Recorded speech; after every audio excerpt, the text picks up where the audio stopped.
তোমার আমল, ওই বান্দার আমলটা চেক করা হবে। চেক করার পরে আমলের পাল্লা ভারী, কিন্তু মাত্র একটি সুবহানাল্লাহর আমল তুমি, আল্লাহ পাক বলেন তুমি চলে যাও, একটি সুবহানাল্লাহ নিয়ে আসো।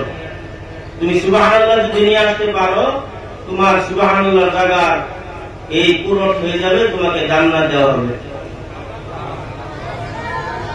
বান্দা হাসরের মাঠে ঘোরাফেরা করবে, বাবার কাছে যাবে, মার কাছে যাবে, ছেলের কাছে যাবে, মেয়ের কাছে যাবে, তামাম জগতের মানুষের দরে দরে ঘরে মানুষের কাছে যাবে। কোন মানুষের সুবহানাল্লাহ দিবে না। ওই বান্দা সুবহানাল্লাহটা না পেয়ে মনের মধ্যে ব্যথা নিয়ে বা বেজার পেয়ে আঘাত পেয়ে এবার বিমুখ হয়ে ঘুরে ঘুরে আল্লাহ রাব্বুল আলামিনের কাছে আসে থাকবে। যখন আসে থাকবে, ওই বান্দা মনে মনে চিন্তা করবে, আমার সুবহানাল্লাহর আমল যদি আমি আল্লাহকে যদি না দিতে পারি, আমার জাহান্নাম ছাড়া আমার কোনো উপায় নাই। ওই সময়ের মধ্যে রাস্তার মধ্যে একজন পথিকের সঙ্গে দেখা হয়ে যাবে। কার সঙ্গে দেখা হয়ে যাবে? একজন মানুষের সঙ্গে দেখা হয়ে যাবে। ওই মানুষটা জিজ্ঞাসা করবে, ভাই তোমার চেহারাটা এত মলিন কেন, তুমি এত টেনশনে কেন করেছ? ভাই বলো। ওই মানুষটা বলবে, ভাই আমার টেনশনের কথা বললে রাত দিন নাই, তুমি কিছুই বুঝতে পারবে না, তুমি হেল্প করতে পারবে না। রাস্তার পথিক বলবে, না না তুমি বলো, আমি তোমাকে কিছু যদি সময় করতে পারি। ওই মানুষটা বলবে, ভাই আমার সমস্ত আমলের পাল্লা গুলো ঠিক আছে, আমার নামাজ ঠিক আছে, আমার রোজা ঠিক আছে, আমার দান সাদকা সব আমল গুলো ঠিক আছে, আমার হজ ঠিক আছে, কিন্তু একটি সুবহানাল্লাহর জন্য আমি জান্নাতি হতে পারছি না। কি ভাই, কি এর জন্য? একটি সুবহানাল্লাহর জন্য আমি যেতে পারছি না, তুমি কি আমাকে একটু সুবহানাল্লাহ দিবে?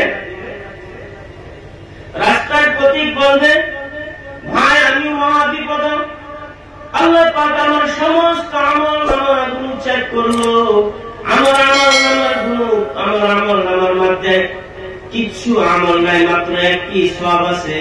এই সবটি হলো আমি পৃথিবীতে দুনিয়াতে কোন একটা জায়গার মধ্যে আমি সুবহানাল্লাহ বলেছিলাম, আর ওই সুবহানাল্লাহর আমলটা আল্লাহ রাব্বুল আলামিনের কাছে লিপিবদ্ধ আছে। সুবহানাল্লাহ। আমার আল্লাহ পাক রাব্বুল ইজ্জত বলেন, আমার আল্লাহ পাক বলেন, তোমরা যদি ক্ষুদ্র ক্ষুদ্র আমলগুলো যদি ভালো কাজগুলো যদি করো, সমস্ত ভালো কাজগুলো আমি আল্লাহ পাকের সম্মুখে লিপিবদ্ধ আছে, আমি দেখাই দিব। আর তোমরা যদি গুনার কাজ যদি তোমরা করছো, ছোট্ট গুনাহ যেটা পৃথিবীর কোন যন্ত্র দ্বারা দেখা যাবে না, পৃথিবীর কোন মেশিনেও দিলে ওই গুনাহটা দেখা যাবে না, আল্লাহ পাক বলেন ওই গুনার দাগটা আমি আল্লাহর কাছে লিপিবদ্ধ আছে। আল্লাহ পাকের ওই বান্দা বলবে যে, ভাই আমার কিছু আমল নাই, মাত্র একটি সুবহানাল্লাহ আছে, আর এই সুবহানাল্লাহর দ্বারা আমি জান্নাতি হতে পারবো না। তাহলে একটি কাজ করা যাক। বলে, কি কাজ করবেন? বলে, তোমার একটি সুবহানাল্লাহর কারণে তুমি জান্নাতি হতে পারছো না, আর আমি এক সুবহানাল্লাহর দ্বারা আমি জান্নাতি হতে পারছি না। আমার এক সুবহানাল্লাহ আমার কাজে আসবে না, আর তুমি এক সুবহানাল্লাহ ছাড়া তোমার কাজে আসবে না। দুই বান্দার ভিতরে কথোপকথনের মধ্যে তাহলে কি করা যায়? এক সুবহানাল্লাহ নেকিওয়ালা বলল, ভাই তোমাকে আমার সুবহানাল্লাহর আমলটা তোমাকে আমি দান করে দিলাম, তোমার খালি জায়গাটা তুমি সুবহানাল্লাহর আমল দিয়ে পূরণ করে নাও, আমি জাহান্নামে চলে যাই কিন্তু বা কোনো আমার আঘাত নাই, কিন্তু তোমাকে আমি জান্নাতে যাওয়ার রাস্তা আমি অতই সত্যই সহজ করে দিলাম। আল্লাহ পাক এগুলো সব দেখতেছে না? এই দুই বান্দার যে কথোপকথন চলছে আল্লাহ পাক দেখছে না? দেখছে না? জোরে বলেন, আল্লাহ পাক দেখে কি দেখে না? অবশ্যই দেখে। এদিকে যাবো ইনশাআল্লাহ, ক্রমান্বয়ে আমি আলোচনা একবারে নিয়ে যাব।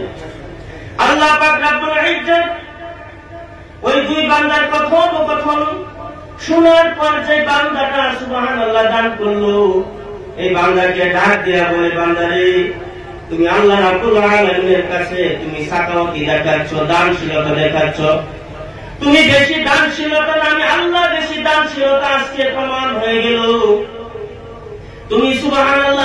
ওই বান্দাকে তুমি জান্নাতে যাওয়ার সুবিধাটা করে দিলে, আমি আল্লাহ রাব্বুল আলামিনের আরশের মধ্যে তোমার এই সাখাওয়াতি বড় পছন্দ হয়ে গিয়েছে।